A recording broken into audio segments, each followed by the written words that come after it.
It's become increasingly clear over the course of the 2022 Formula One season that Mercedes' solution to the championship's new regulations has not worked. Mercedes has gone from 8 successive Constructors' Championships to a campaign that could be its first without a win since 2011, while its chief 2021 rival Red Bull has won 16 of the 20 races. The team's W13 was blighted by porpoising problems over the first few races of the year, preventing Mercedes from understanding the real problems with its 2022 concept.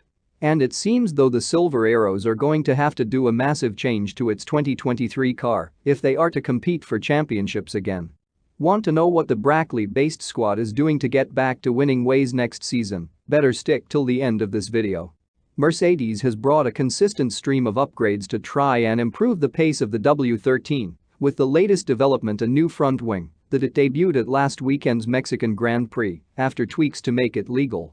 It has only scored 10 fewer points than Ferrari in the second half of the year, but the team believes it's still suffering from a mistake that it traces back to the end of last year, one that it was only able to identify during its post-race analysis of the Azerbaijan Grand Prix in June. It's no surprise, then, that there have been hints of a concept shift for Mercedes next year. But that could go far beyond a pivot away from its unique zero sidepod design.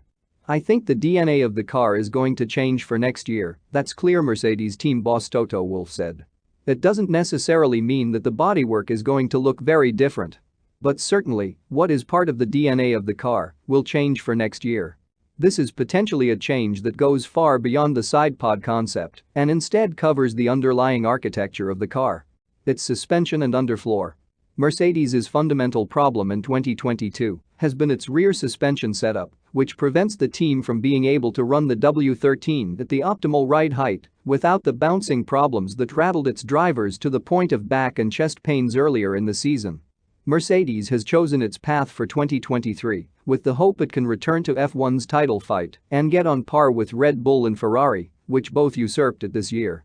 I think we've found a path we believe in and a path we can move along and get better, technical director Mike Elliott said. F1 is a learning game, you never know all the answers, and what we've been trying to do is to make sure there's nothing we're missing, keep digging, see if it's something else we need to find. You've got to look and say we've got 2 fantastic competitors, a lot of good competitors, but 2 very strong ones in Ferrari and Red Bull. We need to go into the winter and do a good job, and that's the only way we'll get on par with them and hopefully beat them. Next year's car will look different, I'm not going to say why, but it will look different. And by the way, if you are enjoying the content we create at Overtake Fans, do consider subscribing to the channel to receive latest Formula One updates. Back to our video, some of the upgrades Mercedes has brought to the W13 will be irrelevant for its 2023 design, not just because of the potential changed concept for next year, but because of the new floor rules that change the aerodynamic demands and therefore require a different solution. But Mercedes is still in the phase of trying to learn from every upgrade it brings, knowing a full concept change mid-season in the cost cap era just wouldn't be possible. Wholesale car concept changes might have been possible for teams in the past, but with the new aerodynamic testing allowances limits and the cost cap, which will further reduce next year, Mercedes had no choice but to bide its time until 2023 for a proper change. It has at least benefited from a bigger ADA during the second half of 2022, after the percentages were reset midway through the season, when Mercedes was third behind Ferrari and Red Bull in the Constructors' Championship, as it is now. This advantage will help Mercedes claw back what it believes to be a 10-month deficit to its main competitors, but it remains to be seen whether the concept it has chosen will be the right one. Logic and a look back at the convergence in the years following major F1 rule changes would dictate Mercedes will move its car concept closer to the team with the best solution to F1's new regulations, Red Bull, but we won't know for sure until the car hits the track in Bahrain in February. I think changing the concept will not work exactly. 1. Due to the lack of time.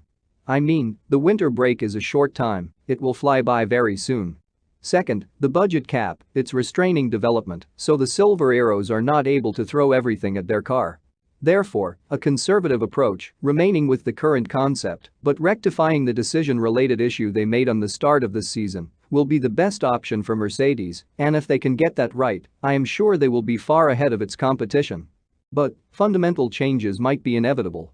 The W13 is meant to run as low as possible to the ground, but the anti-porpoising rules means the car should run at a higher ride height by default, so that should be accounted for on the 2023 car.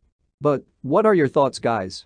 Do you think that Mercedes will be able to nail a perfect car next season with the knowledge gained by the W13 and with the additional wind tunnel time they have got?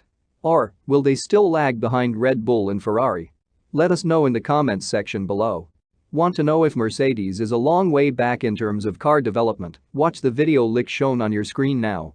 Hit that thumbs up button if you like this video, it really helps to share our content out to more people. Thank you for watching this video, please subscribe, and I will catch you on the next video.